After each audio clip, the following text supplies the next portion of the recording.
我本是帝国忠义闻名的边定将军，却在一夜之间举兵起事，不仅将女帝关进后宫，就连朝中那些反对我的大臣也被全部抄家。外面的文人学子纷纷痛骂我是奸臣贼子，可我不仅没有收敛，反而下旨焚书弹压。原来一切只因我意外魂穿到这个世界。就在元神带领80万大军即将屠灭金国，女帝竟听信谗言，连发12道金令，应赵将军即刻撤军孤身回京。在接到圣旨的那一刻，元神只好听从皇命，可最后却落得被株连9族的下场。而我在看到这个狗血剧情时都被气笑了。你说我只有800人军队，我不挑你的理，就算是8万军队，我也得掂量掂量要不要玄武门对套。但既然你说我有80万边军，陛下何不谋反呢？随即我大手一挥，来人，去把那2个狗太监砍了。我迅速命令全军集结。本将军有话要说。这一声令下，众将士齐刷刷的抱拳高呼：“遵命！”才不到1炷香的时间，军营内杀气便直冲云霄。我傲立于巍峨高台，凝眸俯视着那如蚁群般密集、绵延至视线尽头的大军。诸位将士回望往昔，即是在烽火连天100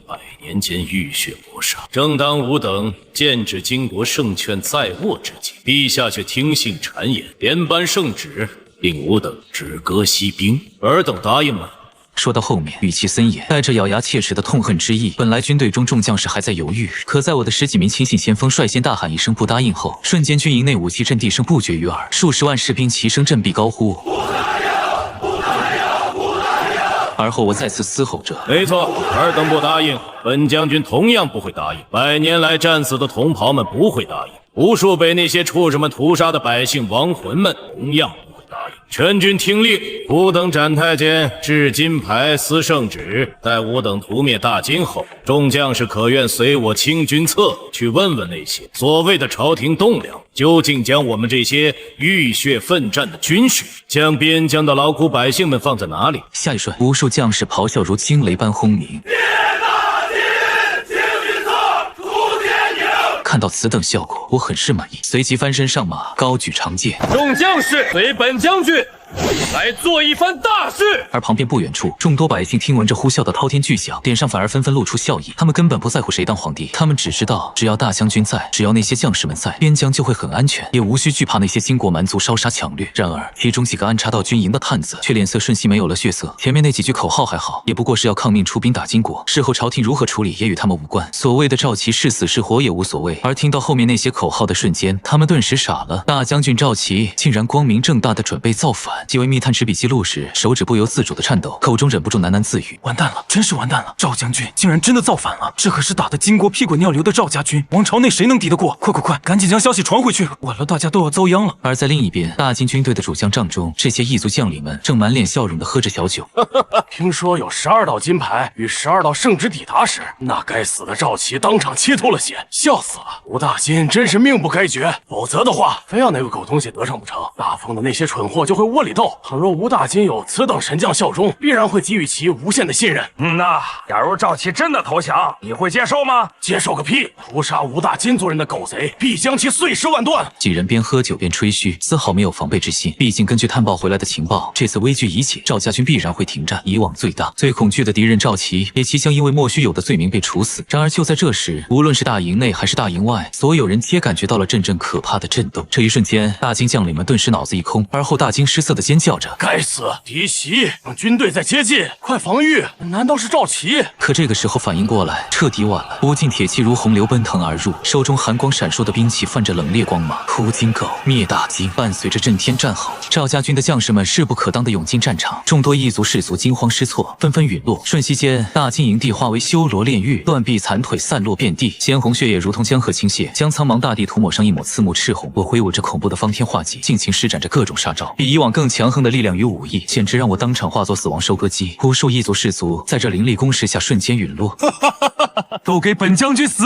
我一边狂舞，一边发出阵阵狂笑，谈笑之间，那覆满全身的黑色铠甲已然被无数异族士卒的炽热鲜血所浸染，绽放出一抹抹刺目星火。异族士卒闻风丧胆，一个个尽皆不由自主地发出绝望嘶喊哀鸣，争先恐后地逃离这处人间地狱。投降不投降？在场的许多异族惊恐万分之下，手中兵器不由自主地坠落尘埃，双膝跪地，口中急速地吐吐出令人费解的恳求之词，那脸庞仿佛是恐惧本身刻出的画卷，每一寸肌肤都透露着绝望与颤抖。可我丝毫没有手下留情的意思，跪地求饶又如何？照杀无误，曾经几何？大奉子民也是这样求饶，还不是遭受屈辱而死？现在惊慌害怕，想要求饶活命，晚了。下个瞬间，寒光闪闪的方天画戟掠过，无数血光冲天飞起。而另一边，从主帐中跑出的异族将领看到眼前场面，先是恐惧后悔，紧接着看到我的身影时，又陷入狂喜。那是赵齐，只要杀了敌军主将，我们就能赢。天不亡我大金，那个该死的混蛋竟然亲自冲阵！毕竟古往今来，很少有主将亲自冲阵，也正因如此，他们红眼面露癫狂之色，气势汹汹地朝着前方扑去，是要借此机会翻盘。虽然知道对方很强横，但双拳难敌四手，只要把握好，绝对能够将其围上。可我却是暗笑一声，来得正好。可他们不知道的是，这已经不是我第一次穿越，前几次穿越时，我都穿越进的是高武世界，在那一些世界，是龙得卧着，是虎也得趴着。可在这种冷兵器时代，这些敌寇在我眼里和送死没有什么区别。只见一道黑影嗖的一下窜了出去，十几位异族将领瞬息被我打爆，四散纷飞。这一瞬，整个战场都仿佛陷入刹那死寂。赵将军怎么上去一顿砍菜切瓜，将敌方将领全弄死了？瞬息后，截然不同的嘶喊声响彻整个战场：“快逃啊！头领们全死了！这些大凤人全是恶魔！”兵败如山倒，伴随着大金王朝这支军队的大旗被我顺手劈碎。那些异族士卒要么投降，要么转身疯狂向外逃窜。赵家军的将士们趁机大杀四方，开启疯狂屠戮模式。开战前便有过吩咐，此战不接受任何投降。而后异族们逃，赵家军追，一路狂飙不停。在此期间，掉队就是死。1个时辰、2个时辰、3个时辰，众将士满脸亢奋的追杀。1日之后，大金王朝主力军队彻底崩溃，只剩下零星士卒成功撤回草原之上。而赵家军亦没有见好就收，一路掩杀过去。80万大军浩浩荡荡扫荡整片草原，路遇大金王朝的部落时，直接来个鸡犬不留。随着时间推移，草原上满是腥风血雨。第3天傍晚，大金王朝首都天狼城内核心区域，异族贵人们载歌载舞，充斥着欢乐气息。定远侯这家伙终于要被弄死，以后吴大金必然会入主中原，成为新霸主。然而就在这时，几个浑身带血的残兵败卒在几名异族守卫的看押下出现，而这些被吓破胆的人尖叫着胡言乱语：“赵军兵打过来了，快逃！大家快逃啊！”瞬息间，现场喧嚣戛然而止，众多贵人脸上浮现出各种怒意与不满。混账！谁让你们带这些疯子上来的？赵齐都已经要被大凤女帝弄死，怎么可能打过来？妖言惑众，立刻当斩！开什么玩笑？这可是天狼城，是吴大金首都。不远处个个显赫的身影，嘴角不约而同地勾勒出一抹嘲讽，犹如冬日寒冰般冷冽，高坐其上。那位头戴狼皮帽、身披繁复黄金饰物的大金王朝帝王，更是朗声大笑，充满了难以抑制的愉悦。然而就在刹那之间，激烈的喊杀声如潮水般涌来，瞬间冲破云霄，铁骑踏破天狼城，倾覆大金国，斩灭异族。一时间，那些高高在上的异族贵族们乱作一团，人人面如土色，惶恐不安。霎时间，现场陷入了混乱，尖叫声交织成惊慌的交响乐。快看，他们打过来了！城池真的遭受到了清洗，城门之下，眸中闪过一丝狠厉，而后再度挥戟，力道更甚往昔。城门在震耳欲聋的轰鸣中彻底崩溃，化为漫天飞舞的木屑与断片。众将士，随我冲锋陷阵，杀他个片甲不留！号令既出，以戟当先，如猛虎下山，闯入天狼城中。此后，我的身影在战场上穿梭，方天画戟上下翻飞间，每一击都精准致命，收割着一片又一片异族性命。一路上遇到的异族，皆不是一挥手之敌。其他赵家军的将士虽有些神色疲惫，但依旧亢奋无比。毕竟这种马踏天狼城的机会，可是不知多少年来边疆士族的梦想。片刻后，我便杀入大金王庭内。赵齐，是你！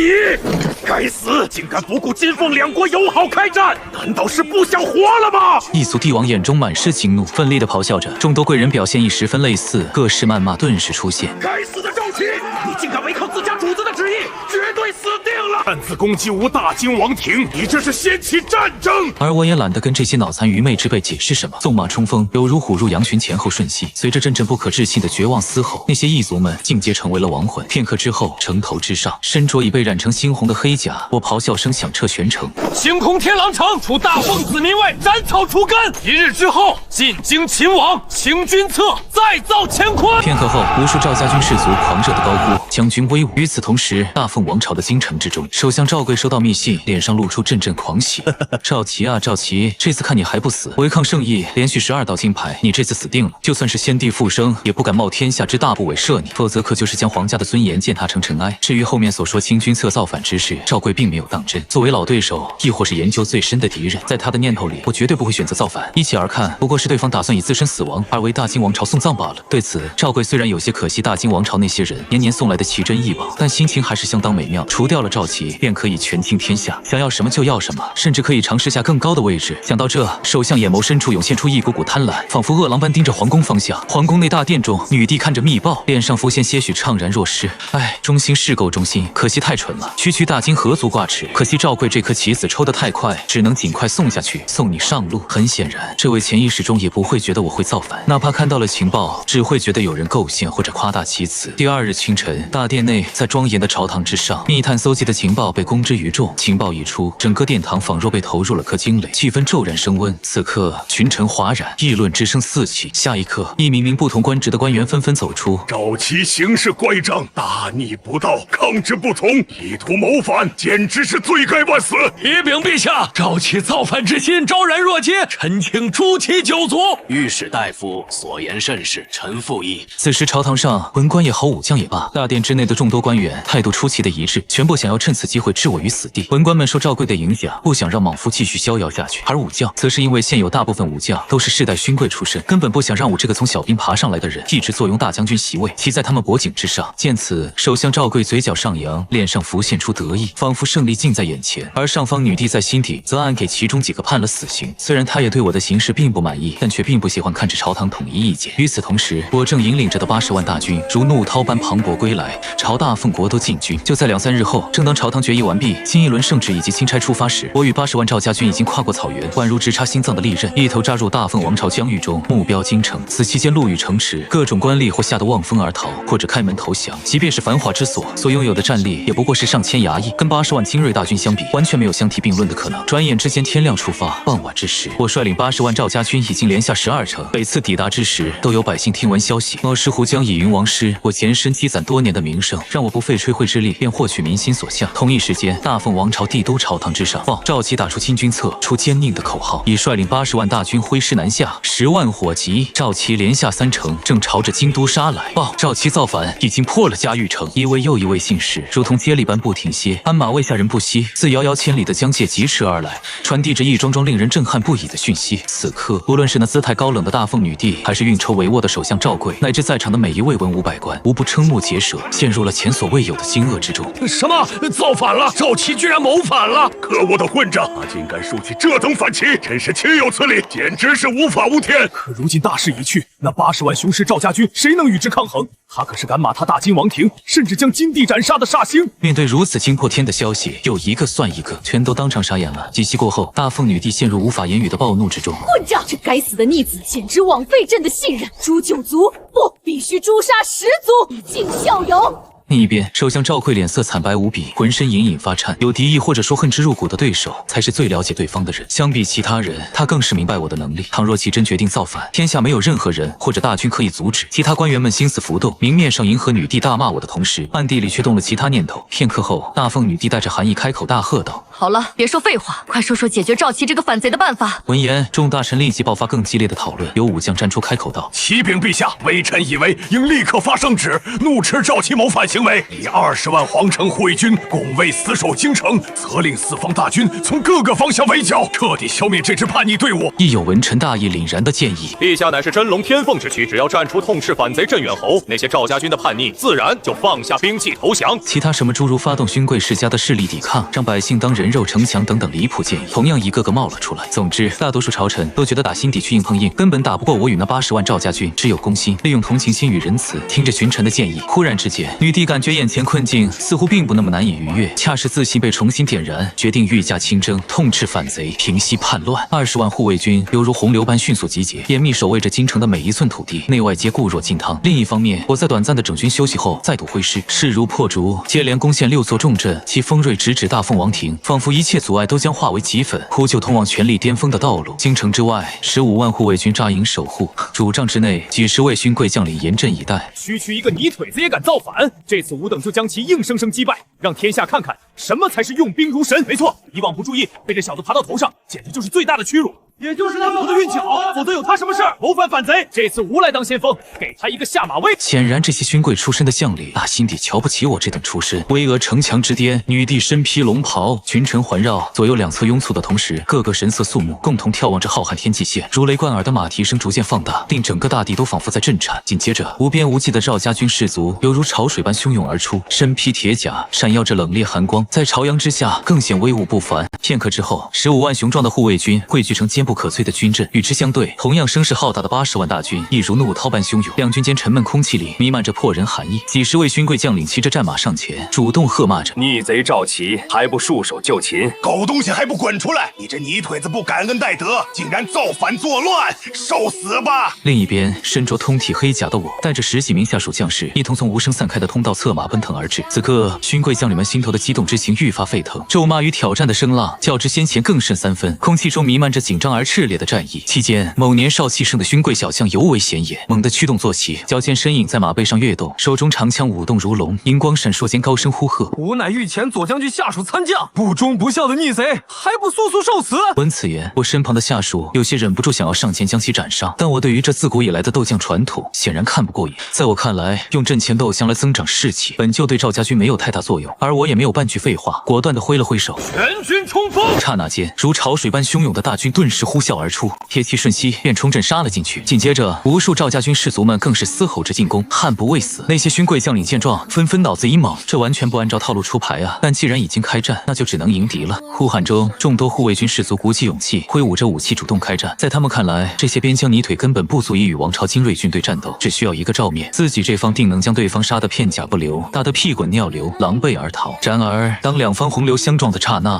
护卫军士卒便知道自己错了。相比大战小战不断，更是马踏大金王庭的赵家军而言，这些人更像是温室里的花朵，除了身材比对方威武，样貌比对方端正外，真到了拼杀时刻，完全不是一个等级的战力。其中那个手持长枪，想要阵前斗将出风头的小将，更是驱马主动迎上，想要借此斩杀我，将我头颅作为近身之姿。遗憾的是，他过于高估了自身。目光交汇的刹那，那方天画戟如同划破长空的流星，锋利无匹的将其斩为2截，随手将其斩杀。此后也不等那些将领们反应过来，我便杀了起来。恐怖的方天画戟疯狂乱舞，一下一个小朋友，把这些废物尽数杀了个干干净净。几十息之间，军贵将领们纷纷陨落，其旗下士卒们也在转瞬遭受重创。刹那间，军心崩溃的护卫军犹如惊弓之鸟，哭天喊地四散奔跑。昔日的纪律与荣耀亦被无处不在的恐惧彻底吞噬。四散的护卫军士卒向其他方向疯狂逃窜，有一些甚至向城门涌去，哭喊着开门。显然他们已经被打怕了，根本不敢继续参战。见此，大凤女帝两眼瞪圆，满是惊骇与不可思议。不通军事的她万万没想到会是这个结果，即便人数3比1，差距很大，可也不至于呼吸间就打崩了吧。不远处，首相赵贵与众位文武百官皆是面容失色，身体不由自主的颤抖。固然知晓我战场上十分勇猛，但却未曾料到竟如此惊世骇俗，完全超乎所有人的想象之外。此刻他们心中狂骂勋贵将领，要不是这群王八蛋自信满满，非要率领15万士卒应战，也不至于出现现在这种情况。要按照文官的想法，20万护卫军士卒据城而守，我就是有天大的本领也无法攻夺。但眼下只有5万士卒，现在可就有些危险了。除此以外，众百官同样唾骂着女帝，简直就是猪脑，竟然会同意那么愚蠢的请求。开门，放我们进去！快把城门打开！那群恶魔要杀过来了！贵兵们疯狂嘶吼着，在城门外不断发出呼喊声。城墙上，首相赵贵神态焦急，有些气急败坏的抢先大喊，呵斥着不许开门，以防我趁机挥军杀入，危及陛下圣体安全。射箭，给我射箭，让这些废卒回去抵挡！该死的废物，一个照面就败了，还当逃兵跑回来！灭杀那该死的反贼后，那些混蛋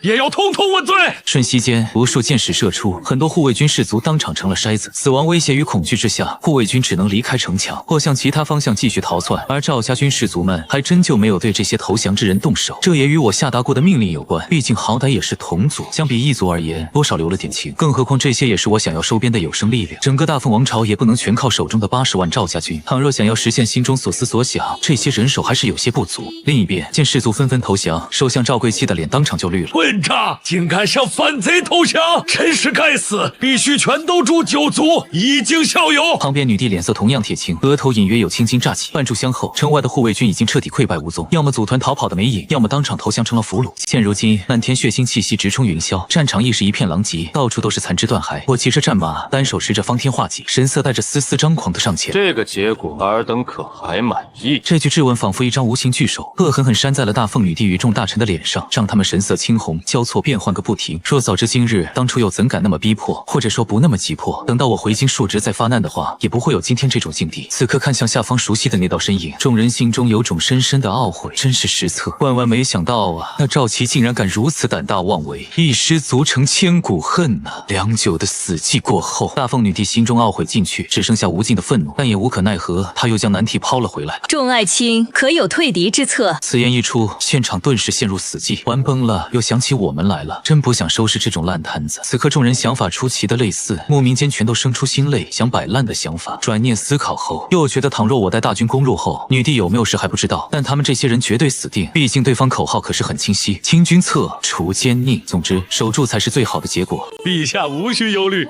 此城墙巍峨高达3丈，坚若磐石。那些该死的叛军们手中无攻城重器。此外，护城河深邃广阔，宽也有近3丈之遥。想要跨越这天堑，无疑是痴人说梦。别说区区80万敌军，即便是雄兵100万，也只能突然驻足城下，仰天长叹，无计可施。现如今，只需静候各方大军汇聚一堂，届时定能将逆贼团团包围，一举歼灭，以正视听。一番言辞铿锵，字字珠玑，令在场群臣无不颔首赞同。紧接着，赞同声浪此起彼伏，如潮水般绵延不绝，充盈整个城墙之上。大凤女帝闻此，亦缓缓收起心头波澜，面容重归沉静。当然，那双眸望向墙外时，依旧隐隐跳跃着愤恨与怒火。而另一边，我看着高达3丈的城墙以及同样宽度的护城河，却丝毫没有难为之色。区区10米而已，对正常人来说宛若天堑，但在我看来也就那样了。下一刹那，我潇洒地从身旁几名士兵手中抢走4杆长枪，灵巧地将他们负于背后。紧接着，猛地一夹马腹，向着城门所在之处奔腾而去。见此，城上无论是女帝还是大臣们，尽皆震惊地瞪大了双眼。疯了吧？孤身驱马上前，难道准备投降？真是千载难逢的好机会！快，弓箭手瞄准，给我射死这个反贼！慌乱之中，有些大臣似乎如梦初醒，纷纷喝令周围士卒发动攻击。女帝亦是毫不犹豫，厉声道：“谁杀了赵齐，重重有赏，封侯拜相，赏黄金10万。”墙上站立的弓箭手们闻得号令，霎时双眼燃起赤红之色，心中唯余贪欲翻腾，锁定目标，臂膀用力拉满长弓，顿时万千箭矢破空而出，宛如密集的骤雨似天际倾泻。可我不但没有慌张，反而面露不屑，单手举起方天画戟，瞬息间划过无数残影，破空而至的箭矢纷纷或化为得粉，或被轻而易举磕得四飞。即便是密如飞蝗的箭雨，面对我这般的存在，竟也显得无力回天，这令万千弓箭手瞠目结舌。我在化解箭雨攻击后，丝毫没有停歇，趁着众人震惊的空隙，已成功抵达城门外护城河边。随后，我从身后拔出刚刚带过来的一把长枪，奋力掷出，伴随着空中突兀出现的音爆声，长枪从手心之上猛然击射而出，紧接着第2杆、第3杆、第4杆，每一杆皆是如此，几把长枪接连不断的破空而出。刹那后，那座摇摇欲坠的悬空木桥终于无法抗拒重力的牵引，一条通向城门的路径展现在眼前。紧接着，我推动着坐骑如离弦之箭般猛冲向前，抵达城门前，手中方天画戟狠狠劈向那紧闭的城门，伴随着震耳欲聋的轰鸣声，城门硬是被撕裂出一道道缺口。仅仅片刻之后，那扇坚如金石的大门终于在一声轰然巨响中颓然崩塌。而后我暴喝道：“城门已开，众将士随我上！”早已做好准备的赵家军将领士卒纷纷涌上，而另一边，大凤女帝与众大臣已经彻底傻眼了。几息过后，各式各样的嘶吼声在所有防卫士卒耳边响起：“给我上！杀了那个叛徒！封侯拜相，金口玉言，都给我上！必须把城门守住！”但绝大部分士卒也不行，根本没有自寻死路的勇气。亦有小部分脑子一热，挥舞着兵器冲了上去。数百士卒从4面8方涌了上去，然后我漫不经心地挥动了几下，霎时之间，疾风交织，血肉横飞。目睹此情此景，剩余的士卒心头震撼，投降的意志愈发坚定，纷纷抛下手中紧握的兵器，或跪倒在地，双手高举。而那位自认为权倾朝野的首相赵贵，同众多文武百官皆惊恐万分，如鸟兽散，争先恐后的逃离这危机四伏之地。原本尊贵无比的大凤女帝，在这生死存亡的紧迫时刻，似乎也被众人遗忘于慌乱之中，不慎被撞倒在地。匆匆奔过时，无情地践踏过她那曾经令人仰望的华服，全然不顾女帝的尊严。但我在破城门前就已经盯住了那些曾经的熟人，策马奔腾几息后，便手持方天画戟出现在众人面前，望着眼前如天神下凡、杀神转世的恐怖身影，这些朝廷官员竟是吓得浑身打颤，甚至有个别几个更是怕得暖流从腿部滑出。最前方身着麒麟服的赵贵颤颤巍巍地拱手，强行挤出个僵硬的笑脸：“赵齐，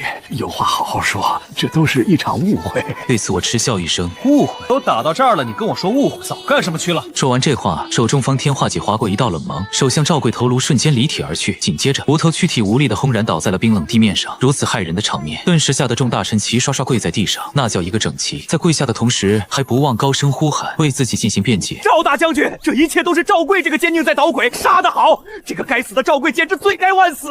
下官与这个奸佞赵贵毫无关系，求赵大将军饶恕吾之性命。”事关生命，这些大臣一个个简直引地附体，要不是我自始至终都十分了解他们，还真容易被骗的。可惜这注定了白费功夫。还滴着鲜血的方天画戟再度高高扬起。就在这时，有些狼狈的大凤女帝满脸寒霜的高呼：“住手！赵齐，你当真要造反不成？”语气中满怀愤怒。然而我却肆无忌惮地扫视着这个冷艳女子，理所当然地开口道：“没错，我就是在造反。柳若曦，恭喜你成为了大凤王朝的亡国之君。”闻此言，大凤女帝面色骤变，霎时惨白如纸，不由自主地踉跄后退。她怎么也没料到我竟会如此直言不讳，连丝毫的掩饰都不屑施加。早知今日，当初就不应该。此刻大凤女帝柳若曦心潮起伏，良久，那紧绷的情绪才渐渐平复。赵齐，王朕这么信任你，不过是试探，既然公然造反，有种现在就杀了朕，让天下百姓好好看清你这不忠不义的真面目。说着便闭上眼。女帝深知大局已定，心中仅存的念头便是激怒我，渴求一死，以求解脱，免遭那难以言喻的羞辱与折磨。但很可惜，相比于我曾经的网络对喷记忆而言，如此软弱无力的谩骂，甚至还透露出几分傲娇与可爱。一息之后，方天画戟宛若风雷舞动，瞬间划过道道残影，霎时声声惨叫响起，数十位重臣在刹那间悉数陨落于我手中。整个过程，他们连反抗的余地都未有。而柳若曦听到那些呼喊，身子也不由自主地颤抖起来。她登基不过寥寥数载，芳龄不过双十，面对生死，远非表现的那般无惧无畏。这时一只大手环绕腰间，感受到这些，柳若曦不由自主地睁开了眼睛。瞬间，眼前景象令她心惊胆战，遍地狼藉，在阳光下反射出诡谲的光影，与之混杂的是件件官服的残片。柳若曦脑子一空，先是呆愣，紧接着无名之火涌上了心头，愤怒地吼着：“赵齐，你这混蛋，知不知道这些乃是中枢重臣，负责大封各种重要事务，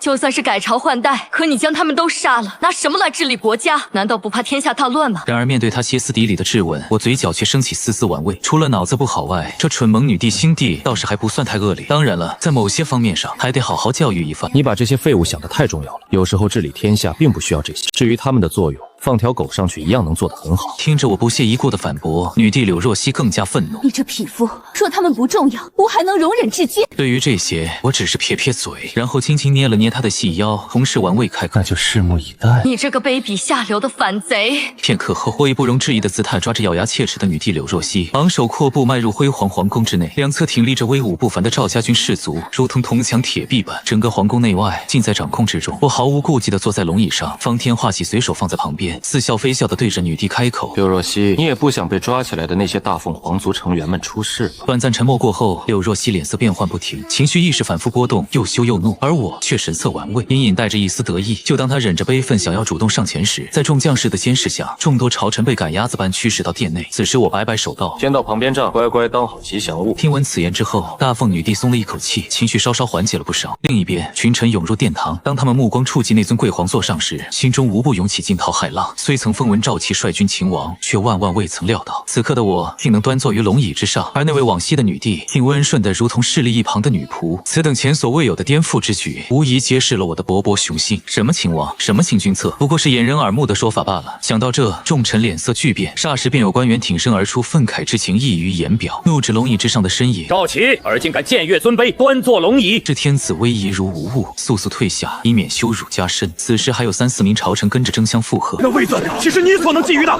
还不滚下来！一介草莽匹夫，竟也妄想触及95之位，真是不知天高地厚。”显而易见，我那平凡甚至说低微的出身，在这群不是出生于名门望族，就是出自显赫世家的朝臣眼中，无异于尘埃，且无时无刻都在遭到他们打心底的蔑视。即便如今时局人为刀俎，我为鱼肉，亦无法改变那根深蒂固的傲慢，仍驱使他们做出无异于自掘坟墓的行径。或许在这些人心中，人出生便分为3、6、9等，可我深知这天下是人民的天下，人理应生而平等，而天下理应为公。我挥了挥手，语气淡漠中透露着残酷无情：“来人，将这几个白痴拖出去就地斩首。脑子是个好东西，希望你们下辈子能长出来。”话音落下的瞬间，10几名赵家军士卒便毫不犹豫地将人拖走。观此情景，诸位大臣顿时心神动摇，接连数人踏步而出。侯爷，御史刘大人仅是失言之过，其罪尚不及生死之叹。我常向来以宽容著称，从未有因言获罪之先例。侯爷您如此独断专行，可曾虑及天理轮环？此举未免过于严苛。听闻我从容地点了点头，眉宇间透着深思熟虑后的坚定，却乎言之有理。此语一出，身前数人瞬时脸色舒缓，眼神中透露着如此可笑的洋洋得意感。然而还没等他们再次开口，我便直接下令，顺便把这几个白痴也一起拖下去斩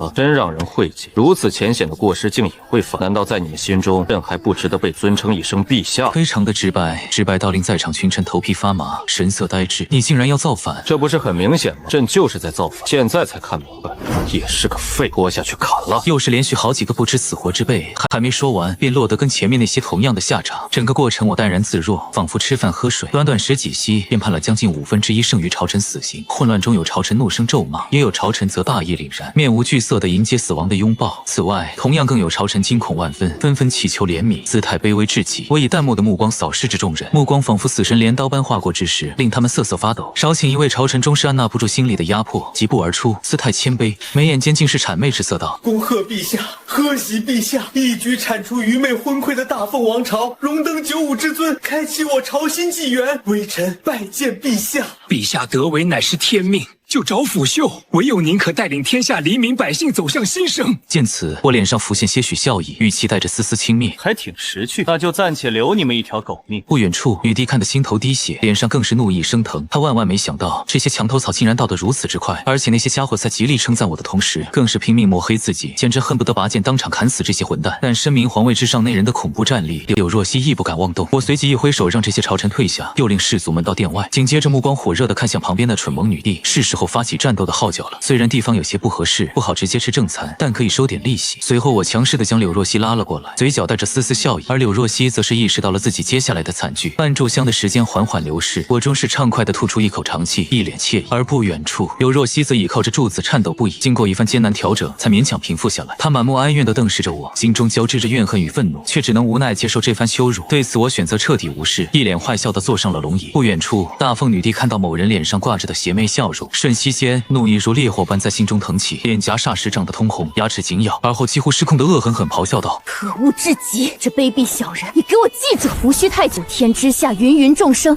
定会揭穿你那层虚伪的面具，识破隐藏在表面之下的暴虐本性，届时报应自然就会降临。”听闻此声，我扭头一看，刚好瞧见某女帝乃为十足的恶虎咆哮姿态，这反差感、御姐身、冷艳脸、萝莉性格，这瞬间我开始蠢蠢欲动。我站起身，随手将女帝柳若曦扛在身上，大步走向殿后休息寝宫内，必须要好好教训教训她，让这个曾经的大凤最高贵的女人知道明白什么叫做尊卑有别。混蛋，你又想干什么？还是白天，还是白天！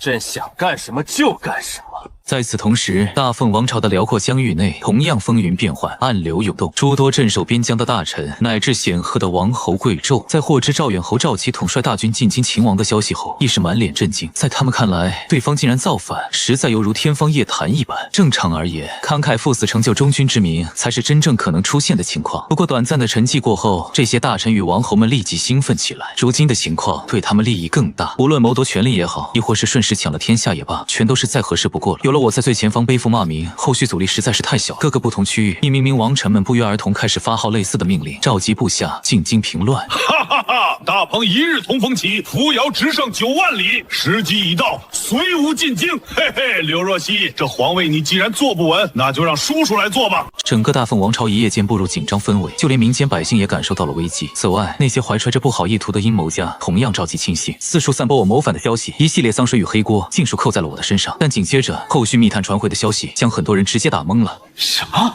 ？15万护卫军一个照面就被杀崩了，枪出断桥，单人破城，屠戮群臣，造反称皇！开什么玩笑？胆大包天，壮真是胆大包天！区区一个泥腿子出身的下等人，哪来的勇气妄想成为新皇？必须先砍死这个狂妄之徒！显然，在这些人眼中，我从来就没有与他们处于同一个地位。与或自身来自于千年世家或祖上高贵的人相比，源自最底层的我，赫然是一个格格不入的异类。而跟其他人不同，自然就会受到敌视。不久后，四方各个起兵王侯们一股脑率领麾下大量军队，齐刷刷直奔京都。而另一边，连续几日，赵家军将领与士卒们都在疯狂对那些奴役百姓的贪官进行抄家，所到之处，悲戚与哀嚎交织成一片，绝望的哭声在空气中回荡不绝。以往如此，现在亦没有丝毫变化。这并非我可以改变，雪崩的时候，没有一片雪花是无辜的。以往这些人养尊处优，过着平凡百姓一辈子也体会不到的奢靡生活，这些获取的东西都是建立在黎民百姓血泪之上。他们既然享受了，现在也是时候进行偿还。可怜这些人，那谁来可怜那些饭都吃不饱、想活着都难的真正底层百姓们呢？天牢之中人满为患，无数曾经高高在上的贵人们，现如今变成了阶下囚。皇宫之内，我大马金刀坐在龙椅上，听着下属将领的汇报。禀陛下，反贼赵贵等167人家眷已经尽数伏法。除此以外，指责此举杀戮过甚，有伤天和。旁边听到这些，前大凤女帝柳若曦亦忍不住插嘴道：如此屠戮，确实有伤天和，怕要不了几天你就会被推翻。听闻此言，下方汇报的将领们一言不发。虽然柳若曦已经成为了亡国之君，但却同样成为了我的枕边人。即便有忤逆言论，也不是这些人可以怒斥的。一切都要看某人的意思行事。可我并没有动怒。杀戮过甚，有伤天和，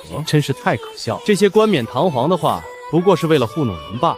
朕看他们不是劝，而是真真切切感觉怕以后自己也有这么一天，想要阻止最坏的结果，提前留下条退路罢了。可惜在朕这这点小伎俩根本行不通。说罢，我森然威严横扫内外，语气冰冷的再次开口：既然能享受曾经的权势，那就必须一并接受付出悲痛代价的结果。朕不接受任何妥协，也不接受任何所谓的劝慰，一并激法下狱，有意者杀，无意者贬为苦力。前大凤女帝顿时咬牙切齿：混蛋，这早有你哭的那一天。就在这时，有人上殿，急得头盔都跑掉了。启禀陛下，前王举兵20万，已经直奔京都而来。话音未落，又有几名士卒匆忙来报：陛下，大事不好，恒王举兵30万，秦王进京。报西南封疆大臣霍天举兵15万，北域镇北大将军起兵20万。零零散散加在一起，已达100万之上。柳若曦闻声，脸上露出冷笑：听见了吧？天下皆反，现在你又能如何？百姓他们本就没有发言权，只会被世家驱使代表。而我听到这些军情，不由反喜。那又如何？所谓天下，他们能代表哪字天下？天下为百姓之天下。区区100万大军，汉吴一战定乾坤，令全军整备，随时准备应战。下个瞬间，众将士神色肃穆中带着狂热，丝毫不怀疑我的狂妄之语是否能够实现。对此，前大凤女帝柳若曦却眼落轻蔑，似乎懒得再劝说一个装睡的人醒来。事实上，对于我而言，等的就是这个时候。一转眼间又过去10几日，各路的秦王大军已然汇聚到了京城之外，他们之间怀着不同目的互相牵制，谁也不愿做出头鸟，只等人齐后放才准备攻城。毕竟螳螂捕蝉，黄雀在后的道理谁都明白。至于我也不想多费事，同样在等人来齐，一战结束全过程。这几天闲来无事就宠幸柳若曦，在其咬牙切齿的神态中欺负他。另一边，京城内各个还未被波及的朝臣以及世家中，亦在进行着密谋。在这段时间，我丝毫没有按照以往朝代变更时的惯例进行安抚，反而肆无忌惮地抄斩着这些自认为身份高贵的层级。屠刀威胁之下，这些人只能用苟延残喘来形容。时至今日，能有幸颠覆奸孽，或说根除我这等凶残之辈，自是不会错失良机。残存的各方势力皆暗中使出独门手段，与外界的秦王大军搭上线，彼此间的勾连悄然成型。刚入夜，仿佛有默契般，各势力几乎同时启动了蓄谋已久的计划。杀呀！占领城门，铲除那伪帝！然而那支由家丁仆役与忠诚死士拼凑而成的混杂队伍，才靠近城门，便猛然间遭遇了伏击。中计了！这分明是个陷阱！可恶，我们被算计得如此彻底！霎时间，万千箭矢破空齐飞，许多人不及反应，便被密集箭雨钉在地面上，变成了触目惊心的活人刺猬。凄厉景象令人不寒而栗，突如其来的箭雨犹如天谴般，让这支杂牌军付出了沉重代价，死伤枕藉。紧接着，一支支镇守军士卒组成的精锐队伍从四面八方出现，将这些人包围。城墙上，我面容冷峻，凝视着下方那惨烈至极的场景，表情没有丝毫波澜，仿佛一切尽在掌握之中。那些残存势力在拼死一搏，我又何尝不是在钓鱼？顺手将这些不安定因素抹去，在此后也算是更加出师有名。世上一切矛盾都源于各阶级资源分配不平衡，虽然无法永久消除，但只要消灭某个阶级，自然可以将矛盾暂且推移到以后。现在不过是小试牛刀罢了，真正的流血时刻还未完全来临。不远处，同样目睹这一幕的柳若曦脸上露出丝丝不忍。杀戮是无法解决所有问题的。我冷冷地回道，但可以解决制造问题的人。城外潜藏在黑暗中的各联军看到这一幕，亦只能选择退去。既然无法取巧，那就只能真刀真枪的硬碰硬了。次日黎明，城门外各势力联军汇聚成一股气势恢宏的洪流，黑压压的士卒延绵不绝，令人心生敬畏。各路势力的首领与高层人物犹如群星荟萃，一个个聚在一起，周身环绕着清新与精锐，脸庞上挂着精心雕琢的虚假笑容，彼此间展开了错综复杂的交涉，言辞之间都暗藏着权谋与算计的无声较量。在他们看来，首日也就是互相放狠话的阶段。前方不远处，负责喊话的下属正在齐声呼喊着反贼猖獗。总之，大体意思就是唾骂我反叛行为，会自身率军前来披上层伪善的外衣，顺便再打击一下赵家军的士气，提前削弱对方反抗情绪，为接下来的生死大战做好提前准备工作。在那呼喝者身旁，簇拥着数名来自各方势力的勇猛将士，逆贼、奸贼、恶贼可敢一战。他们纷纷齐声高呼，是要展开斗将之战。此情此景与前者相比，无外乎动摇军心。心、打击士气等等。然而，对于见识过我飞刃表现，并且跟随我马踏大金王朝皇庭的众赵家军而言，这原本应该起到的作用丝毫没有产生。在其看来，外边叫骂的那些白痴们根本不懂什么是军心，更不懂什么是民心。城墙之上，我看着下面的场景，脸上划过丝丝狂笑，手一伸，方天画戟在阳光下闪耀着寒芒。下个瞬间，众将士可有胆量与朕出城迎敌？话语方歇，空气骤紧，以我为中心席卷四方的呐喊，起初如闷雷在胸，最终咆哮如同烈火燎原，点燃了整个京都城。50万赵家军的勇士们无一不被这股激情所吞没，心脏与血脉共鸣，手中兵器在阳光下闪耀着冷冽光芒。众人齐齐扬手，向苍穹发出震耳欲聋的狂笑。城外百万雄师闻声，霎时面容失色，惊骇之情溢于言表。无论是正慷慨陈词的文臣谋士，还是那些豪言斗将，来自各方势力的悍勇将士，乃至那些位高权重、实力超群的首领们，无不在这一刻心绪动摇，面色巨变，或被那如潮水般涌来的愤怒吼声所震撼，胸中翻腾；或在心底暗暗权衡，利益与风险如同天平两端摇摆不定；更有甚者心中忐忑、焦虑难安，种种情绪交织缠绕，织就错综复杂的画卷。在这时，那座不久前刚经历修葺的城门在轰隆巨响中开启，瞬息后，我身披黑甲，傲然跨坐着雄壮战马出现，在晨光下，手中紧握的方天画戟闪烁着丝丝冷芒，而后一马当先，如同破晓时分的第一缕光芒，锐不可挡地冲出城外。各势力大军中，我麾下众将同样紧随其后，他们个个身经百战，眼中燃烧着不屈斗志，誓死追随。盔甲与兵器在阳光下交相辉映，散发着森然杀意。面对着数量上远超几倍的敌军，我没有选择龟缩于城墙之后，相反主动挥师出击，将被动转为主动。狭路相逢勇者胜，而挂逼更是可以战无不胜。见此一幕，那各势力头领当场就看傻眼了，紧接着又醒悟过来，脸上洋溢起嘲讽笑容，且大声讽刺着：匹夫就是匹夫，连这么简单的激将法都中了。那家伙都称帝了，居然还跟当将军时似的主动冲锋在前，真是没脑子。还以为能有多难，没想到竟然如此。来之前多少有些高看这个泥腿子了。这可是千载难逢的好机会，只要杀了他，赵家军不攻自破，5等联合100万大军还能被打败？哼，那赵齐简直是自寻死路。看来无需再分别进攻，现在正好直接搞定那个无脑反贼。而另一边，那些原本在前方念着习词的文臣谋士们，有些慌忙地向后离去。他们也没想到，我竟然不按照套路出牌，口水战才刚开始，自己等人正准备大展英姿呢，居然二话不说直接开战。莽夫，真是莽夫！然而，旁边叫嚣斗将的那些各势力将士们，则脸上露出狂喜。最终目标伟地就在眼前，倘若能斩杀我，可以说这场大战便可以博得头筹，建功立业，荣华富贵，扬名天下，全都近在咫尺。想到这，便一窝蜂嚎叫着举着兵器，主动上前迎了上去。伟帝受死！吾乃西南大将刘子渊，特来杀你！但几息过后，两方相遇的瞬息，方天画戟在空中划过，这一瞬音爆炸响，众敌将只感觉耳鸣目眩，然后就再也没有了。然后10几个战斗力不弱的将领直接被秒杀了，绝大部分唯有2个反应晚了，没有赶上第一波攻击的漏网之鱼，成功活了下来。见到眼前非人一幕，二人脸色转眼惨白，当即吓破了胆，想要逃走，但现在才想着跑，已经来不及了。路过的我又是顺手一招，再度将这2个余孽斩杀，全程就像吃饭喝水般轻松，甚至都没有多看这10几个将领一眼。自始至终，我的目标都很明确，便是那些势力的头领和高层们。这100万大军看起来庞大，但只要能够做到在千军万马中斩敌手如探囊取物，可对于前世在高武世界当了数百年缩头乌龟的我而言，今日一战又怎能不尽兴？同一时间，也看到这场景的众多势力头领亦被我的表现给吓得瞪大双眼。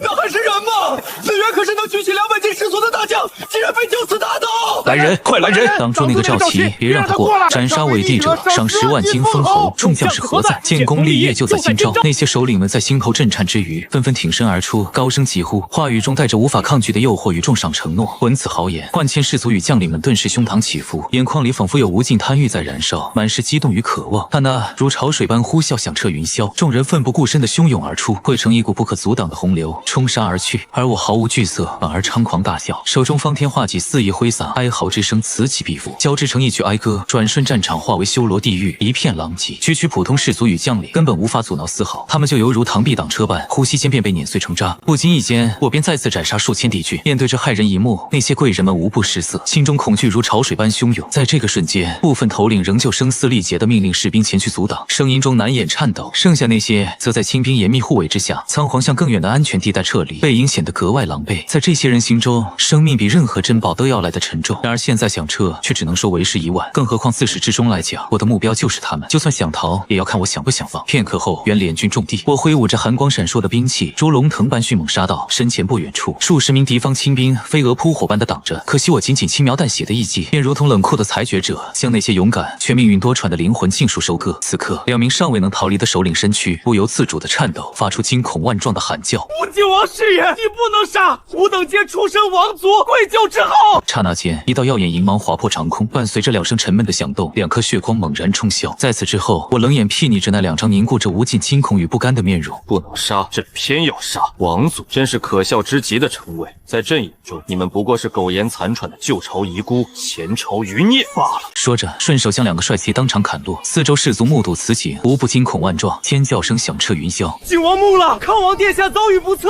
快逃！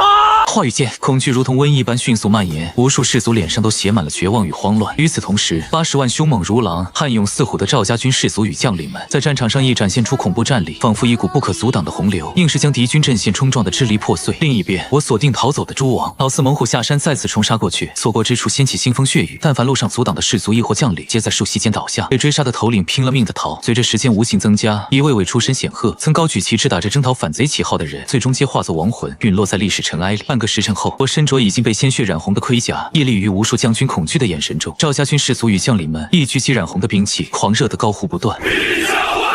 城墙之上，同样看完整个过程的大凤女帝，脸上亦写满了骇然、震惊、恐惧、后悔等等情绪交织。倘若她早知我有这种恐怖战力，也不会傻乎乎的作死，只会将我像祖宗一样供起了。然而这个世界上没有后悔药。而另一边，赵家军士卒与将领们开始打扫战场，此役攻破联军120万人马，造成对方20万死伤，溃卒40万，收缴俘虏60万。原本80万赵家军亦因此损伤万余人。到了后来，联军士卒与将领们看见我的目光，二话不说便吓得嚎叫着表示投降，武器通通丢得老远，双手高举跪在地上，生怕一个不顺眼便被顺手砍杀。为此我没有彻底走火入魔，到俘虏都杀。大丈夫有所为有所不为，这些兵士并无过错，他们也只是听命行事罢了。此后几日，京城内再度掀起腥风血雨，之前的那些漏网之鱼们，以及曾经搜刮民脂民膏的世家势力，全部遭受大清洗，数不尽的金银珠宝从座座奢华府邸内运了出来，将原本有些空荡荡的国库都塞满了，甚至说临时建了8个大型仓库，才堪堪塞下。对此，一直在执政期间为钱财头疼的柳若曦，更是恨得咬牙切齿，不住咒骂那些该死的世家为国之蛀虫。虽然他本身就将那些势力当作检出目标，进行集权时的阻碍，但也万万没想到居然藏了这么多金山银山。倘若早知道，就算承受骂名，也会疯狂抄家。假如早早拥有这么多财富，也不至于毫无还手之力。当然了，实际上而言，这就是想想罢了。看过我在战场上的非人表现后，柳若曦心里就明白，只要我想反，即便100万大军也没办法阻止。数日之后，京都战役的轰动消息如疾风般席卷了四面八方，一刹那，众多显赫世家与势力皆闻之色变，心生骇然。赵齐单枪匹马就破了100万大军，斩杀18位王侯，不可能，这绝对不可能！区区匹夫一个泥腿子罢了，他怎么能？各个不同府邸内皆传出类似的不可置信尖叫声。这一日，亦有不知多少精美器具被摔得粉碎，但无论他们相信也好，不相信也罢，事实都不会因此改变。转瞬之间，随着一支支威风凛凛的赵家军队伍赫然矗立于城池之外，那震撼人心的气势，让所有的怀疑与不信都变得苍白无力。铁一般的事实，如同晨曦之光穿透了深夜帷幕，让人即使闭目塞听，也无法再逃避其光芒万丈的存在。于是乎，睡石湖将以迎王师的场景在各地四面开花，那些本土势力们的掌权者，一个个面带谄媚的主动屈服。前后不过10几日，吴朝便彻底取代大凤王朝，站在他的尸体上重新焕发生机。此时的大殿上，我坐在龙椅上，看着下方稀疏的朝臣以及大量的将士，微微皱眉。经过2轮清洗，还活着的前朝文臣已经所剩无几，再加上新制度出现，3公之位空缺，9卿之位也是矮个子里拔高，由某些人临时负责。这样下去可不行。听着寥寥无几的朝臣请求下旨寻找大贤为国效力，担任职务，我想了想便同意了。虽然不想这样，但巧妇难为无米之炊。即便是想要学习前世朝代开科举，收寒门子弟为官，可现如今却没有足够的人认识字，国家还需要运转，让那些大字不识的士族们以及满脑子陛下无敌，只想冲锋陷阵的将士们赶鸭子上架，还是有些太过于为难人。如今还是需要先找些人过渡才行。下朝以后，我回到后宫，只能找柳若曦去火气了。治国第1天砍太快了，早知道留点人好了。找柳若曦去火气。治国第2天，这些将士除了陛下无敌外，只会冲锋陷阵，人没有一点头脑。头疼去火，治国第3天，心烦去找傲娇女帝，真好玩。又是10多日后，皇宫深处，我躺在龙床上，连续的治国居然让我感到无比疲惫。而柳若曦则舒展着娇躯，慵懒十足地说道：“现在知道打天下容易，治天下难了吧？当初吾便是如此，天天头疼各种事情。希望你能坚持得更久。”我挑了挑眉，脸上挂着玩味。不够久吗？那就让你好好见识一下。你个逆贼，又要做什么？而另一边，参与朝臣派遣下属们去往五朝各地请人，却遭遇了滑铁卢。老夫年事已高，让新帝另请高明吧。送客。某传承远远的顶尖家族。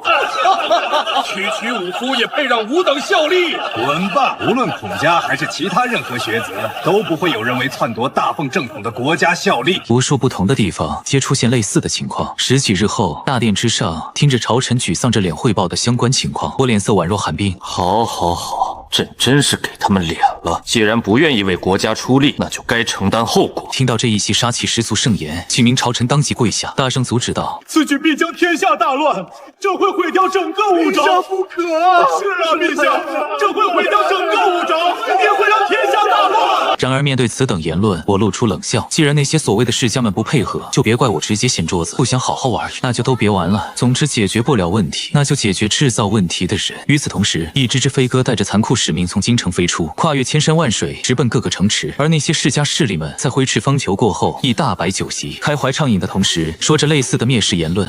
区篡国者没有任何背景和祖上余荫，只是靠着狗屎运起来的泥腿子，也配让吾等效力？真是个天大的笑话！就在这时，一群赵家军士卒怒吼着咆哮而入。见此，众文人先是大惊，而后怒声道：“该死！这是慕容世家，你们这些匹夫竟敢如此！”可没等说完，士卒身后便传来将领冰冷的审判话语：“慕容世家罪不容赦，奉旨抄家。”下个瞬间，士卒们红着眼睛，挥舞着兵器开始清理。期间，慕容家主看着一个个亲属，一个个原本可以带着家族走向繁荣的中流砥柱们死亡，状若疯狂的气血嘶吼着：“该死！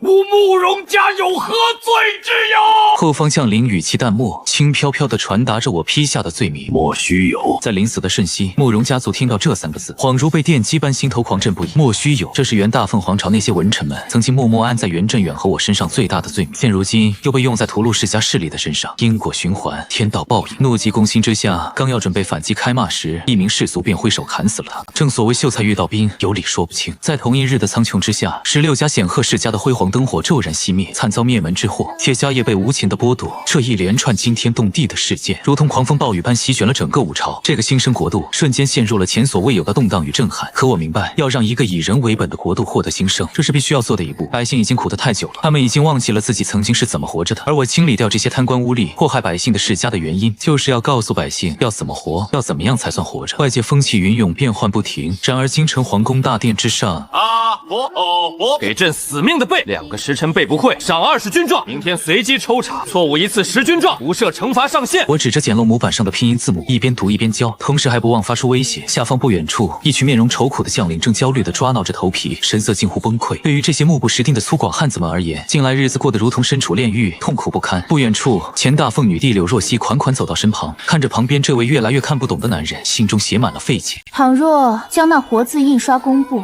自然可以引发文坛盛世，造就新朝昌盛。可你却采取暴力手段，不惜名声强横地清洗所有氏族世家。听到这话，我嗤笑一声：哪有为什么？不过是朕愿意罢了。等到强制推行，所有黎民百姓都认识字，朕倒是想看看那些所谓的读书人还有什么好得意、好自豪的。届时场面一定很有趣吧。而另一边，大大小小的世家、宗族等势力正紧锣密鼓地进行着种种筹备工作，仿佛盛大幕前的序曲悄然奏响。明面上，五朝风平浪静，宛如镜湖无波，深邃而宁静。然而在那不为人知的暗流之下，却是风云际会，暗潮汹涌。各路阴谋家、野心家们暗中角力，蓄势待发。只待风云变幻之际一飞冲天。随着时间缓缓流逝，赵家军的扫盲工作正在以飞速狂飙。曾经为几十亿人完成消灭文盲、做出巨大贡献的拼音字母，在这个世界中同样展现出了应有的威力。加上死亡危险的刺激，基本上所有氏族都强硬记住了读法。世界上没有天生的蠢材，只需要适时给予一点鞭策，所有问题便会迎刃而解。简体字已表现出自身的优势，解简单易懂，便于书写。当然了，那些不同的世家势力也暗地里搜集了相关情报。据说当晚不知多少人气的打碎了各式精美器具，在他们看来，读书是一件神圣的事，也是非常高大上的行为。万般皆下品，唯有读书高。不过也仅限于拥有殷实家境或祖上蒙荫或出身高贵的人才拥有这项权利。那些士族、百姓、农民等等，都是一群泥腿子，根本不配读书。倘若真让赵齐做成，他们这些人岂不是无法再维持自身高高在上的状态，再也不能用出身、知识等等来蔑视其他人了吗？这对世家们而言是万万不可容忍的事。于是原本还想做好充足准备的各方阴谋家和野心家们纷纷争相跳了出来。各城市附近一股股所谓的山贼、强盗等早被剿灭的存在，宛若杂草般疯长出来。今天刚刚剿灭几波，明天就又冒出来更多，专门对付普通百姓。只要镇压军出城剿匪，那些人要么消失，要么跑路。一时间脑不胜脑的将士们纷纷挠头抓狂，却又别无他法。论战斗能力，这些人完全可称无敌，但玩起脑子来，800个加在一起也不是各自城池那些世家势力们的对手。3日后，身处皇宫的我亦得知了各地情况。对此，我的方式很简单，一如既往的简单粗暴。找不到土匪，那就用世家势力们代替。大军在手，还讲什么道理，玩什么脑子，通通清洗。无论是否有关，只要怀疑就足够了。而这样一来，那些世家自然会把真正的匪供出来。某座庄园内，觥筹交错，笑声不断，同时各式各样或嘲讽或蔑视的话语亦不断传出。那群莽夫已经被我们耍得团团转，现在估计天天犯愁呢。没错，这天下终究还是世家的天下，区区你腿子也配执掌天庭？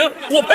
再拖些时间，到时候一呼百应，天下皆反，那小小皇帝自然会死无葬身之地。来，为我们未来的胜利干杯！然而就在这时，气势汹汹的赵家军士卒们已经将这里团团围住，门口的家仆顿时吓得前去汇报。不好了，老爷，门外有一群大头兵将这里围了，个个带刀，来者不善！众人立即大怒，起身骂着：区一群士卒如此猖狂，丹阳郡的世家资源无数，一些士卒还能轻易对付？传我命令，立刻召集家兵，替我把他们全数拿下！就在话语落下的同一时间，那威猛的领队将领已率众士卒毫不犹豫地撞开大门，闯入府邸。期间任何胆敢阻挡之人，皆遭利刃无情斩杀，一刀断生死，铁血无情。面对这群猛如饿狼、凶似修罗的赵家军士卒们，无论是忠心护主的家仆，还是老练沉稳的管家，都仿佛秋风中落叶，无力回天。转眼间，昔日洋溢着欢声笑语、富丽堂皇的庄园，便被一股阴冷肃杀之气笼罩。下个瞬间，仿佛死亡审判般的声音响彻四方。丹阳周氏一族勾结废宦，罪不容赦，是抄家灭族，以儆效尤。如同历史轮回一般，曾经在京城内发生过的抄家灭族场面，现如今在各个城池中再次呈现。一日之间，大凤王朝遗留的世家势力直接被磨灭2/3。还没等他们真正开始造反，我乱拳打死老师傅，阴差阳错来了个先下手为强，将其灭杀于萌芽之中。阴谋诡计斗法，慢慢改革，徐徐图之。错了，真理就在刀剑之上，没有枪杆子，哪里来的未来？这一日，武朝竟血流成河。转眼第2天清晨，各城尸体装车络绎不绝地运向城外乱坟岗。曾几何时，这都是无亲无故、穷困潦倒之辈的归宿。现在这些以往的贵人们也遭遇了相同下场，而剩下那1/3世家们，打听到相关消息后，瞬息被吓得全都龟缩了起来。绝大部分世家头领胆战心惊地决定当个顺民，不再作死。亦有小部分头领依旧怀揣怨恨，想要拼死一搏。然而赵吉家丁于死时喊出口号，便被驻守城池的镇压军无情杀戮屠空。至于整个过程，黎民百姓们却压根没有受到干扰。世家势力灭不灭门，跟他们没有半点关系。最关心的是，无外乎明天吃什么，今年能不能好好活下去。相反，他们看到那些曾经贪污的官吏、鱼肉百姓的世子爷全被拖走，反而喜笑颜开，奔走相告。杀得好，这些贪官早就该死了。也许这次的黄老爷真的能给天下一个太平。皇宫大殿上，我坐在龙椅上，听着将士们汇报各地抄家进度。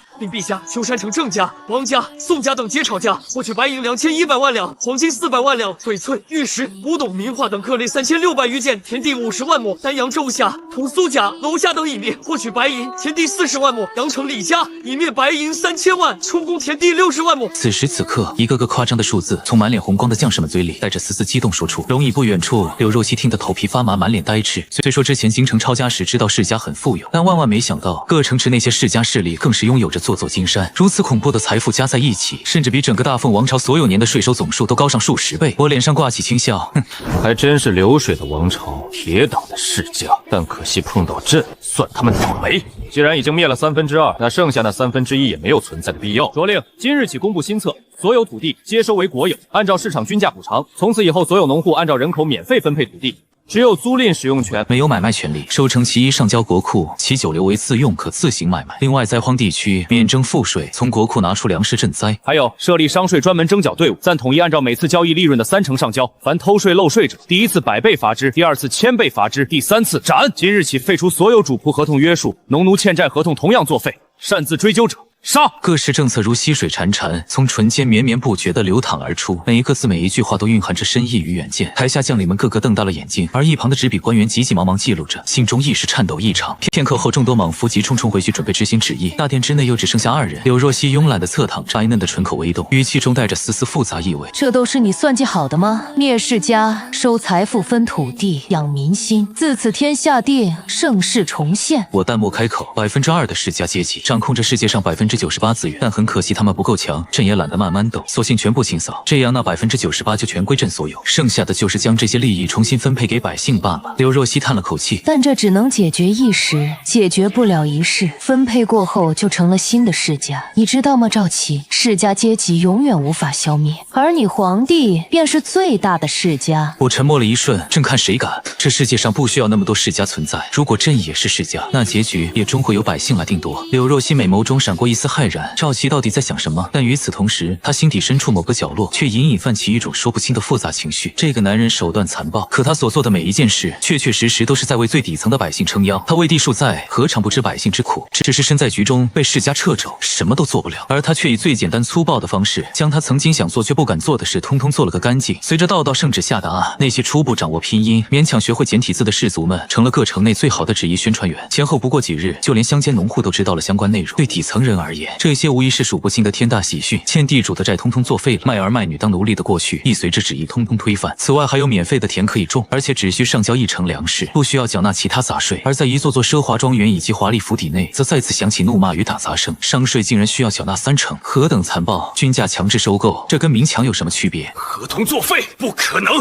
不救不放又能如何？很显然，利益分配不均时，必然出现反抗。不仅那剩余1/3的世家势力们开始狗急跳墙，就连那些曾经靠买卖赚翻的商人们也开始蠢蠢欲动。不过这些都在意料之中，无论哪个世界，变革都是需要流血的，而我毫无畏惧，更没有半分不忍。为了更美好的未来，完全不介意来个千里浮屠。接下来几日，那些拒不服从旨意的世家，又一次被赵家军士族们破门而入。喜闻乐见的抄家再度重复上演，将士们轻车熟路的执行，没收金银珠宝归为国有。这次家仆和管家等外人倒是活了下来，无罪释放后，通通还了自由身，赶回原户籍地与家人团聚，等待分配免费耕种的土地。随着又一波抄家财富入账，五朝国库总额再度攀升，给赵家军将士的赏赐也就相当于9牛1毛而已。紧接着，一个个大型建造工程纷纷启动，修路、修城墙、修房子，主打一个4亿消费，由无数世家势力百年千年积累买单。其中水泥亦被弄了出来。除此之外，露天煤炭、高温蒸炉、制盐等等方法皆陆续出炉，开始造福千家万户。虽然我并不是所有的都知道，但只要提出一个想法、一个研究方向，再设置好堪称无人可以拒绝的超级奖励，自然而然会有很多匠人想尽办法实现。重赏之下必有勇夫，此乃千古不变的真理。而另一边，再次经历新一轮抄家后，残存的世家势力们终于看明白了，武帝赵齐就是个强盗，彻头彻尾的暴君。均价收购土地还真算是人证了，毕竟我完全可以明抢，但却给了钱作为补偿，虽然少了点，但总比人财两空要好多。反抗就是死路一条，打不过那就跑，只要去往其他王朝，凭借世家的智慧与积累，总有一天还可以东山再起。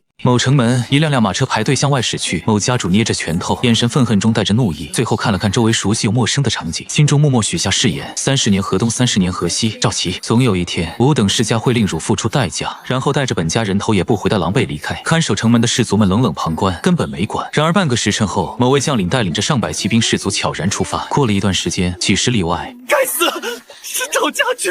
难道连最后一点希望都不给吗？正大光明出现的将领满脸坦然回道：别乱说，我们现在可不是赵家军，而是刚刚落草的山贼。你睁着眼睛说瞎话，连脸都没蒙一下，当不是瞎的吗？好了，别说屁话了，浪费我们时间。等清理你们后，我们就接受招安上岸了。士卒们犹如离弦之箭，猛地扑向余孽，刀光闪烁间，每个动作都干脆利落。类似一幕发生在很多城池附近。就这样，随着时间流逝，整个五朝境内各城市都是一天一个新变化。无数黎民百姓在工钱的驱使诱惑下，加入热火朝天的大建设之中。上午种田，下午务工，晚上则咬牙切齿拼命记拼音。学会拼音可以参加务工得到工钱，倘若学不会，则会被收文盲税，月月收，年年收。对于这些一个铜板恨不得掰成2半花的劳苦民众们，扣钱简直比杀了他们都难受。也因此，即便绞尽脑汁死记硬背，也要强行学会所谓的拼音读法，大概半个月左右。事实证明，在压力之下就没有学不会的东西。为万民开智这方面，我以前无古人后无来者的方式，在短时间内强制实现。估计曾经的上古先贤们也没有想到，期待过的景象竟然会有人以如此离谱的操作，硬生生变成现实。皇宫内，我看着各种拼音构成的奏折，有些头疼，索性丢到一旁。旁边红晕未消的柳若曦打了个哈气，用慵懒语气打趣道：“估计那些家伙最头疼的就是学习了。”我瞥了他一眼，这段时间朝夕相处，这位前朝女帝的性子渐渐显露出来，表面冷艳端庄，骨子里却透着几分倔强的傲娇。边境之外，被马踏王庭的大金王朝残余各部落头领正在喝着血酒，立着不灭誓言。苍生天在上，谁能打入中原？马踏五朝京都，谁就继承王位，统领整个草原。各大帐内将领们蠢蠢欲动，有人提醒赵齐的恐怖战力，头领们却嗤之以鼻，单手破城门。如此荒谬的言论也信？没见过挂逼的人永远想象不到挂逼有多离谱。几日后，大殿上传令使快马加鞭送来情报，报大金残余各部落集合联军50万，已突破雁关，绕开其他城市，直奔京都而来。众将领大怒，纷纷请战。该死的蛮夷！陛下，末将请战，杀他个寸甲不留。龙椅上，我脸上却露出丝丝喜意，真是瞌睡送个枕头，来的正是时候。最近抄家灭族，杀了快20几万世家势力的人，还取消了大量奴隶，让其恢复平民级。现在正好抓一波异族人，让他们当牛做马干活，整军迎战。真亲自御驾亲征，彻底覆灭大金余孽们最后的士气。第二天便带着20万赵家军放弃可以据守的京城，直接正面迎上。2日后遭遇敌方先锋30万人马，我懒得思考，也不想费事，抄着方天画戟便开着无双般杀了过去。将士们一习以为常的怒吼着向前冲，杀光那些金狗！陛下都冲过去了，兄弟们，建功立业就在京超。一族头领们见到我身影时，反应如出一辙。他是五朝帝王，你能取其首级，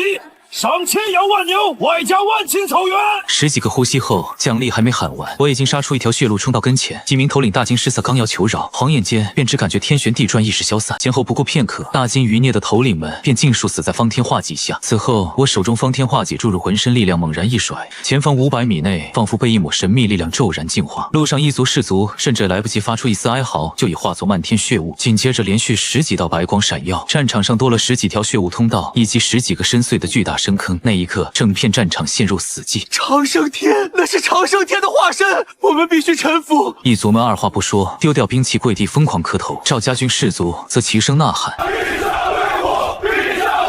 此役斩杀10万，收押俘虏37万。回朝后，我淡然吩咐，将那些异族分批拉到各城，作为劳改犯，筑城、修路、帮工、挖矿、耕地都可以，服役10年可归还自由，并分配城中户口。众将领眼睛发亮，暗戳戳决定必须给自己分管区域多弄些劳动力。消息传遍五朝，民间沸腾，而残存世家庄园内则响起阵阵咒骂声。然而外敌并未就此罢休。4月草长莺飞，边境外各异族王朝摩拳擦掌，准备联合瓜分五朝这个大蛋糕。东方大梁王朝80万大军压境，西方几个中型王朝合计60万联军出动，南方几10个山林部落凑出100余万杂牌军，北方高原王朝发兵50万，零零散散加在一起，合计近300万大军。部下天罗地网，气势汹汹来袭。当日大殿上，一支支信鸽将四方蛮夷动向传到皇宫之内，瞬间响起阵阵嘲笑声。区蛮夷也敢进犯，真是不知死活！末将请战，陛下。给末将10万大军，必然大破敌军。末将只需3万。众将士你一言我一语，互相抬杠，越说越离谱，全然不将300万蛮夷联军放在心上。我嘴角露出些许笑意，轻咳，瞬间现场安静无声，威严的声音响彻金銮殿。既然那些蛮夷想找死，就成全他们。这次除了留30万守城外，东南西北四方各派30万大军，合计120万，杀戮为主，俘虏为辅，一路打到各个王朝境内，将其灭国。此外，开通自主报名渠道，动员百姓作为后勤运输，可分配塞外100亩荒地耕种。本次大战中灭国功勋者可封王。瞬息间，众将领瞪大眼睛，呼吸加快，一个个热血上涌，兴奋到喘起粗气。各城隍榜张贴后，无数百姓争相踊跃报名。各个报名点上，一群群浑身肌肉的大汉们拥挤着，根本看不到尽头。五朝以恐怖的效率运转起来，还未等异族正式入侵，各路大军已迎头而上，主动奔向各自战场。2天后，东方战场率先交锋，大梁主将轻蔑指挥80万大军压上，区30万大军阻击，不是纯粹送菜吗？绵羊数量再多，也别想打过虎狼。同一时刻，五朝将领满脸兴奋，兄弟们，建功立业就在今朝。两军轰然相接的瞬间，大梁士卒便被打懵了。五朝士卒个个如天兵下凡，轻描淡写一挥，便将铁甲骑兵击飞，如同稻草人。将领们更是挥舞兵器，凿穿军阵，如同利刃切光。什么情况？那些五朝士卒为什么这么强？根本就不是人。前后不过片刻，80万异族大军便被正面打崩，心态崩溃。无数士卒哭爹喊娘，四散逃窜。后勤的200万百姓见对方如此之菜，也嚎叫着冲上去痛打落水狗。为什么一个老汉都比我力气大？这些中原人怎么变得这般离谱？一个时辰，80万大军被包了饺子，无一人逃脱。南方、西方、北方3个方向如出一辙，什么军阵，什么计策，在绝对实力碾压下，通通起不到一丝卵用。异族将领被一群籍籍无名的士族暴打到怀疑人生，各个战场上单人破城。1个月的功夫，4周异族王朝尽数亡国，5朝疆域比之前整整大了10倍。那些异族皇帝权贵被押送回京，我连见都懒得见，直接叫人收入天牢。而我与柳若曦之间的关系，也在这漫长的征战与治国岁月中悄然发生着变化。某日深夜，我处理完堆积如山的奏折，揉着太阳穴走入后殿。柳若曦正倚窗望月，月光洒在她冷艳的侧脸上，美得不似凡间之人。又在想什么？我随口问。她沉默片刻，忽然轻声道：“你真的在乎那些百姓吗？还是只是为了巩固皇位？”怎么突然问这个？我做了10年女帝，天天想着平衡各方势力，天天被世家掣肘，到头来什么都没做成，百姓依旧苦不堪言，国库依旧空空如也。她转过头看着我，眼中有一种说不清的意味。你用最粗暴的方式砍掉了所有障碍，我恨你夺了我的江山，可你确实比我做得好太多太多。我怔了一下，随即笑道：“这算是夸我？算是承认事实。”他别过脸，别得意忘形。我走到他身旁，望着同一轮明月，沉默良久后开口：“其实我来自很远很远的地方，在我来的那个世界，有过比这里更惨烈的历史，也有过比这里更辉煌的文明。百姓被压迫了千年万年，可却有一个人站出来砸碎了枷锁。他告诉百姓，人生而平等；他告诉人们，星星之火可以燎原；他告诉我们，小同志，世界上没有什么千岁万岁，唯有人民万岁。是他让所有人都能吃饱饭、读上书，而我不能让悲剧在这里重演。”柳若曦微微侧手，眼中浮现出前所未有的认真。你的那个世界是什么样的？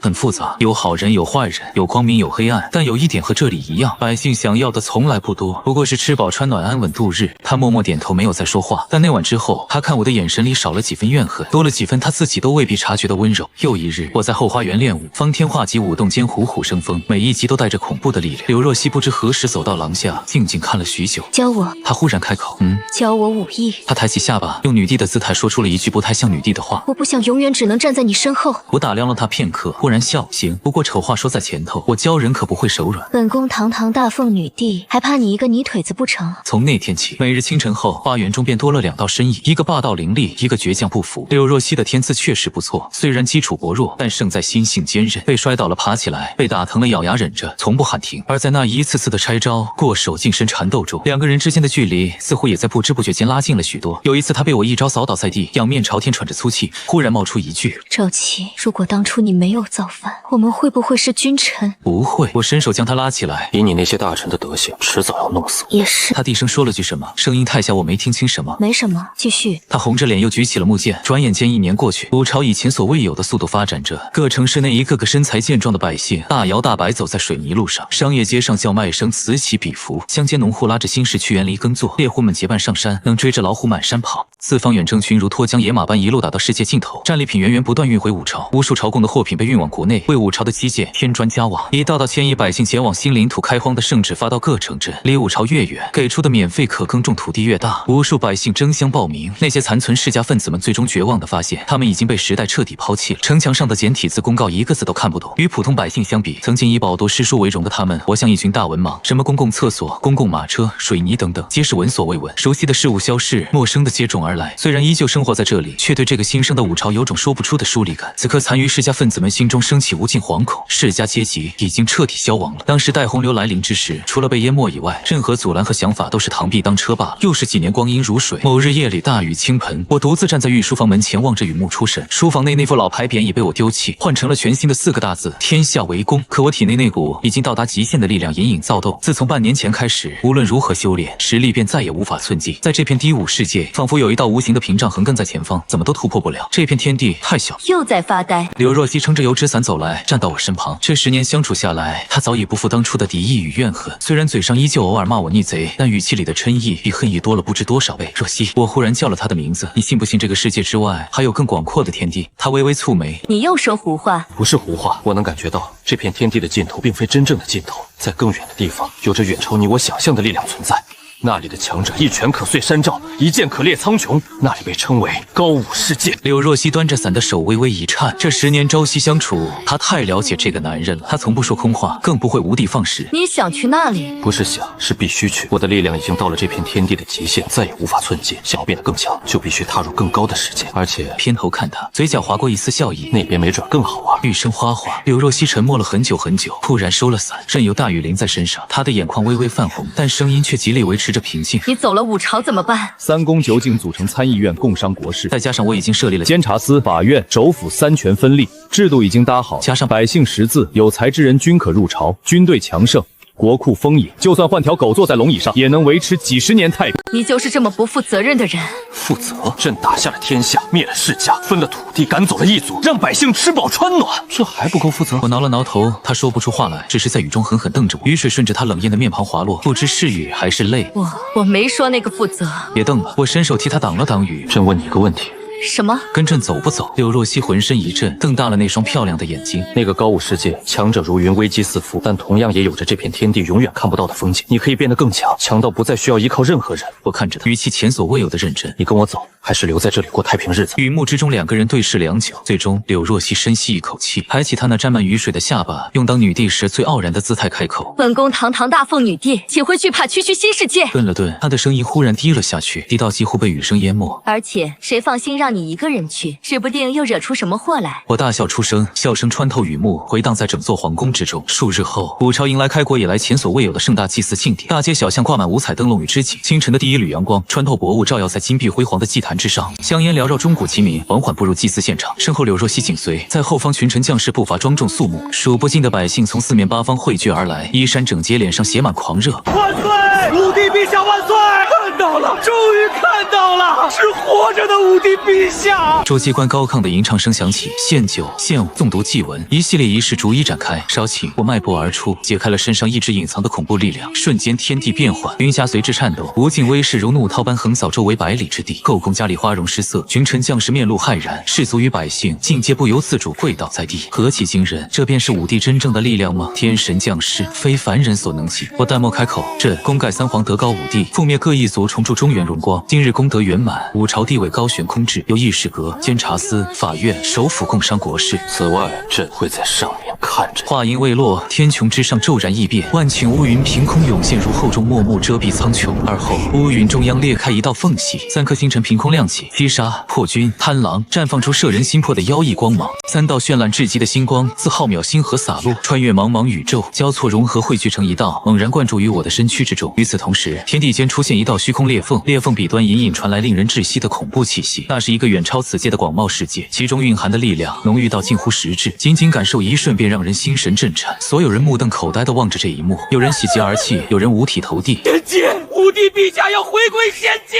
了！我转身最后看了一眼这片亲手缔造的江山，看着那些跪伏在地的百姓和将士，看着远处已经焕然一新的京城，看着更远处那一片生机勃勃的大好河山。10年的时间，从一个魂穿而来的异客，到覆灭前朝、横扫天下的一代帝王，全民扫盲、教化天下，覆灭世家、征伐异族、统一世界。我做了太多前人不敢做也不想做的事，值得吗？看着那些百姓脸上发自内心的笑容，答案不言而喻。我伸出手握住了身旁柳若曦微微颤抖却坚定不退缩的手。走吧。他的声音很轻，但眼神很亮。下一刻，两道身影腾空而起，携着漫天星辉踏入了那道虚空裂缝之中。星光湮灭，裂缝合拢，苍穹恢复如初。唯有祭坛上方天空中三颗星辰的虚影经久不散，仿佛在永恒守望着这片大地。地面上无数百姓仰望苍穹，泪流满面。武帝飞升了，武帝万岁，武朝万岁！哭声震天动地，经久不息。可虚空里却传来一道我的回音：不，你们要记住，是人民万岁！虚空通道之中，周围是扭曲流转的星光与混沌。柳若曦紧紧攥着我的手，指尖微微发凉。害怕？我偏头看他，做梦。他嘴硬道，但手上的力道出卖了一切。我笑了笑，望向通道尽头那越来越清晰的光芒。那道光中隐约可见连绵不绝的巍峨山脉，每一座都高耸入云，瀑布如银河倒悬。更远处有恐怖的气息在天地间碰撞，宛若神魔交战。那种力量的层次，比他在武朝展现的巅峰实力还要强上何止100倍1000倍，浓郁到近乎实质的天地灵气扑面而来。仅仅感受一瞬，体内那已经停滞许久的力量便隐隐有了松动的迹象。那道无形的屏障出现了裂纹，只要踏入那个世界，突破便指日可待。那个世界，柳若曦同样感受到了那股恐怖气息，美眸中闪过一丝凝重。真的有比你更强的人？不止更强。我眯起眼，嘴角划过一丝兴奋的弧度，强到你无法想象。在那里，我这点实力估计连入门都算不上。柳若曦深吸一口气，忽然松开我的手，挺直了几倍，恢复了那副女帝的傲然姿态。既来之则安之，本宫连亡国都经历过了，还怕什么新世界？再说了，她偏过头，嘴角勾起一抹淡淡的笑意，眼中闪着狡黠的光。光。上辈子你欠本宫一个江山，这辈子就用一个新世界来还吧。我愣了一下，随即大笑。虚空通道尽头的光芒越来越盛，越来越近。就在即将踏入的刹那，我忽然感知到了什么。那片世界的深处，极其遥远、极其幽深的某个角落，有一道极其隐晦的目光穿越了无尽虚空，落在了我的身上。那道目光中既有好奇，也有审视，仿佛一位高居云端的存在，正饶有兴趣地打量着一个不速之客。我眯起眼，嗤笑一声，那股压迫感确实恐怖，但也仅仅如此。前世穿越进高武世界，当了数百年缩头乌龟的记忆犹在，那种寄人篱下的憋屈感，我这辈子再也不想体会第二次。管你是谁，神